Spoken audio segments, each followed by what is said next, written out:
नमस्कार दोस्तों। आज इस वीडियो के माध्यम से हम लोग बेरोजगारी की समस्या पर निबंध जानने वाले हैं।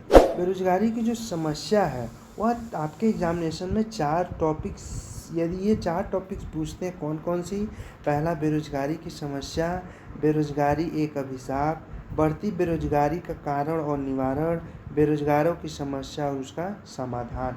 यदि इन चारों टॉपिक्स में से कोई भी टॉपिक्स आपके एग्जामिनेशंस में आते हैं तो यह वीडियो में जो भी हम बातें जानेंगे उसको आप अपने एग्जामिनेशन में लिख सकते हैं। यदि आप यूपी बोर्ड की क्लास 10th और 12th के स्टूडेंट हैं तो आपके लिए यह वीडियो बहुत ही इम्पोर्टेंट होने वाला है, तो वीडियो पर लास्ट तक बने रहिएगा। चलिए वीडियो को हम लोग स्टार्ट करते हैं। तो हम लोग जानेंगे, जो हम लोग इस वीडियो में जानने वाले हैं उसकी रूपरेखा क्या क्या है, क्या क्या हम लोग जानने वाले हैं इस वीडियो में। तो जो मेरा पहला टॉपिक है वो है प्रस्तावना, दूसरा है बेरोजगारी का कारण, तीसरा है बेरोजगारी की समस्या का समाधान और चौथा है उपसंहार। तो प्रस्तावना, तो देखिए क्या है, कहावत है कि बेकार आदमी का दिमाग शैतान का घर होता है। इसका तात्पर्य यह है कि यदि किसी के पास कोई उपयोगी काम नहीं है, वह खाली बैठे बैठे अनेक तरह की समाज विरोधी बातें सोचा करता है। उसके मन में प्रतिहिंसा इस भाव का भी होता है कि समाज व सरकार उसे कोई उद्यम या धंधा नहीं दे रही है। हमारे देश में ठीक यही स्थिति है। करोड़ों युवा बेकार बैठे हैं और उनकी बेकारी का नतीजा है कि देश में इस समय इतने उत्पात, तोड़फोड़, हत्या, डकैती, अपहरण और लूटपाट के कार्य हो रहे हैं, जिनके कारण देश में कितनी अशांति है। ना कि सुरक्षा की भावना रह गई है और ना कहीं अमन चैन है। सर्वत्र भयंकर और आतंक का वातावरण व्याप्त है। तो इसका कहना क्या है, देखिए हम लोग शॉर्ट में समझते हैं कि जो एक आदमी जिसके पास कोई धंधा या फिर कोई काम नहीं होता है, उसका दिमाग शैतान का घर होता है। वह उसके पास कोई काम तो होता नहीं, वह खाली बैठे बैठे समाज के प्रति विरोधी बातें सोचता रहता है और उसके मन में यह एक बात ज़रूर होता है कि समाज या फिर सरकार उसे कोई काम या धंधा नहीं दे रही है। जो हमारे देश की स्थिति है अभी वह जस्ट यही स्थिति है।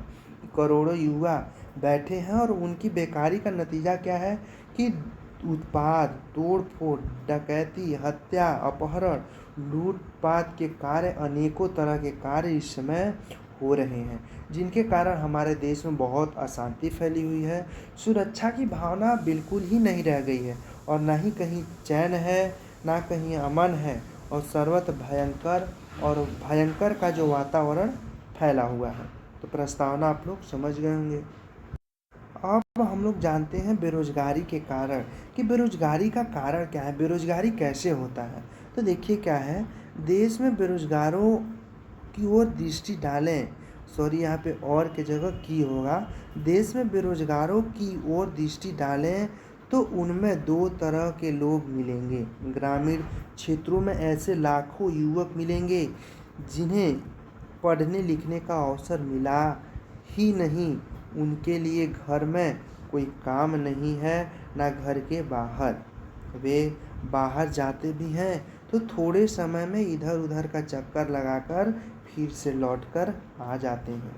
उनमें शराबखोरी, जुआखोरी, भ्रष्टाचार के अनेक अवांछनीय आदतें पैदा हो जाती हैं। यह शिक्षित युवक समाज पर न केवल बोझ हो रहे हैं वरन उसके लिए गंभीर खतरे का कारण बन रहा है। इसके बारे में हम लोग शॉर्ट्स में जानते हैं। देखिए देश में जो बेरोजगार युवक 2 टाइप के होते हैं। पहला टाइप क्या है, जो ग्रामीण क्षेत्रों में लाखों युवक जो पढ़े लिखे नहीं हैं, उनको पढ़ने लिखने का मौका मिला ही नहीं, उनके लिए ना तो कोई घर पर काम है और ना ही बाहर। वे कुछ समय के लिए बाहर जाते हैं और फिर इधर उधर का चक्कर लगा करके फिर वापस आ जाते हैं। तो उनमें जब उनके पास कोई काम ही नहीं है तो उनके अंदर क्या आ जाती है, शराबखोरी, जुआखोरी, भ्रष्टाचार और बहुत सी अनेक प्रकार की आदतें, बुरी आदतें उनमें पैदा हो जाती है। यह शिक्षित युवक समाज में न केवल बोझ हो रहे हैं वरन उसके लिए गंभीर खतरे का कारण बन रहे हैं। शिक्षित के जगह यहाँ पे अशिक्षित हो जाएगा, क्योंकि गांव के लोग तो उतने पढ़े लिखे नहीं होते हैं। तो क्या हो जाएगा, यह अशिक्षित युवक समाज में न केवल बोझ हो रहे हैं वरन उनके लिए खतरे का कारण बन रहे हैं। अब देखते हैं हम लोग और क्या है आगे। तो आगे है दूसरे वर्ग में शहरों नगरों में रहने वाले युवक आते हैं, जो शिक्षित तो हैं पर जिन्हें इच्छा अनुसार कोई धंधा या व्यवसाय उपलब्ध नहीं है। ये बेकार ग्रामीणों से अधिक खतरनाक हैं। नगरों शहरों में जितनी समाज विरोधी घटनाएं होती हैं, उनमें अधिकांश ऐसे ही युवक का हाथ होता है। जो पहला वर्ग मेरा क्या था, ग्रामीण वर्ग में थे। अब दूसरी वर्ग जो है शहरों और नगरों में जो सिटी में लोग युवक रहते हैं उनके बारे में बताया गया है कि जो जो सिटी में युवक हैं वो शिक्षित तो होंगे ही, तो वो शिक्षित हैं तो उनकी इच्छा अनुसार कोई भी काम ही नहीं मिल रहा, कोई काम या व्यवसाय उपलब्ध ही नहीं है। तो वो बेकार ग्रामीणों से भी अत्यधिक खतरनाक होते हैं। नगरों शहरों में जितनी समाज विरोधी यानी शहरों में जितनी भी समाज की विरोधी घटनाएं होती हैं, उन सब में शहरी लड़कों का ही हाथ होता है। उनमें अधिकांश युवक का ही हाथ होता है। तो बेरोजगारी देहाती क्षेत्रों में इसको ले या शहरी क्षेत्रों को कार्य करने में सक्षम युवकों की बेकारी का मुख्य कारण सरकार के पास उन्हें उपयोगी कामों में लगाने की योजना का अभाव है। चाहे हम शहरी या फिर ग्रामीण क्षेत्रों में देखें, उनका मुख्य कारण सरकार के पास उनके लिए कोई काम, उनको उपयोगी के लिए कोई काम ही उपलब्ध नहीं है। अशिक्षितों को छोड़ दें तो शिक्षित भी ऐसे युवक ही मिलेंगे जिन्हें सीधे सीधे हाई स्कूल, इंटर, बीए व एमए की उपाधि ले लिया, जिन्हें किसी तरह का व्यवसाय या प्राविधिक इस शिक्षा नहीं मिली है। जो अशिक्षित लोगों को हम लोग बात नहीं करते हैं, तो भी शिक्षित युवक को देखें यदि, तो वो सीधे हाई स्कूल पास किए हैं और इंटर पास किए हैं और एमए की डिग्री उन्होंने ले लिया है, यानी कि ग्रेजुएट और पोस्ट ग्रेजुएट की डिग्री तो उन्होंने ले लिया है, लेकिन उनके पास कोई व्यावसायिक शिक्षा नहीं है। तो यानी कोई स्किल्स नहीं है उनके पास। इस युग में व्यवसाय या प्राविधिक शिक्षा का है जो ये युग चल रहा है, वो बहुत ही अधिक, या तो पढ़ें उसके बारे में या तो फिर आपके पास स्किल्स, अधिक स्किल्स होने चाहिए तो आपके लिए अच्छा होगा। तो बीए एमए की कोरी उपाधि इस युग में कोई अर्थ नहीं रखती। जो बीए एमए की उपाधि होती है इस युग में ज़्यादा मायने नहीं रखती है। ग्रामीण क्षेत्रों में भी कृषि के अतिरिक्त अन्य घरेलू उपयोगी का अभाव रहा है, इसलिए ग्रामीण युवकों को अपनी शक्ति और क्षमता का उपयोग करने का अवसर नहीं मिलता। तो अब हम लोग चलते हैं तीसरा टॉपिक जो मेरा है, बेरोजगारी समस्या का समाधान। कि बेरोजगारी की जो समस्या है उसकी समाधान क्या है। तो देखिए, ऐसा नहीं कि सरकार का ध्यान देश में व्याप्त बेरोजगारों पर न गया हो। ऐसा नहीं है कि जो सरकार का ध्यान है वह बेरोजगारी पर न गया हो।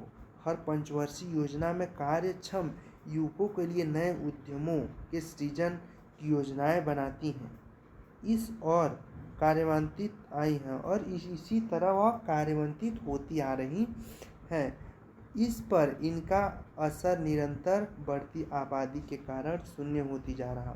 जो सरकार है वो अपनी हर पंचवर्षीय योजना में जो कार्यक्षम युवक होते हैं, जिनके पास स्किल होती है, उनके लिए बहुत सारी योजनाएं बनाती आ रही है और निरंतर बनाती रहेगी।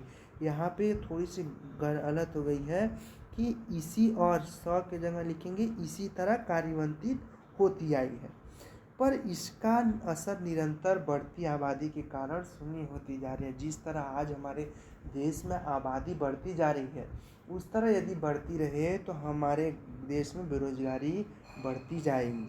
और हम लोग थर्ड जो हमारा फोर्थ टॉपिक है वह क्या है, उपसंहार।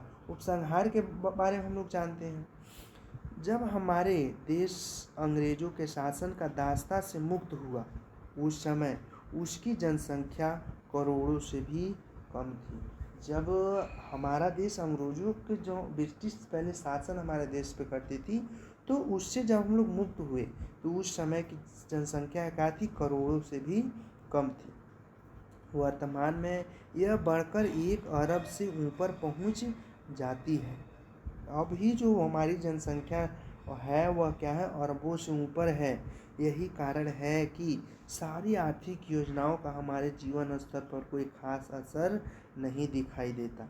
यही जो सबसे अधिक कारण क्या है, जनसंख्या इतनी तेज़ी से वृद्धि होती जा रही है कि हमारी आर्थिक योजनाएं हमारे जीवन में कोई भी खास असर कर ही नहीं रहा। बेरोजगारों की संख्या घटने के साथ साथ लगातार बढ़ती जा रही है। शिक्षा को बहुआमी बनाकर इसे उद्योगोन्मुख करने के प्रयास बराबर होते हैं। अनेक नए उद्योगों धंधों में खुलने से देश में औद्योगिकरण मार्ग पर भी तेजी से अग्रसर है, पर बढ़ती आबादी के सामने सारी आर्थिक योजनाएं बेअसर साबित हो रही हैं। जिस तरह हमारे देश में आबादी बढ़ती जा रही है, वो कितनी भी हम लोग औद्योगिक लाएं पर भी यह सारी जितनी भी ला रहे हैं हम लोग, वह सब बेअसर होती जा रही है, क्योंकि इतनी आबादी बढ़ती जा रही है तो उतने काम तो उपलब्ध नहीं हो सकते।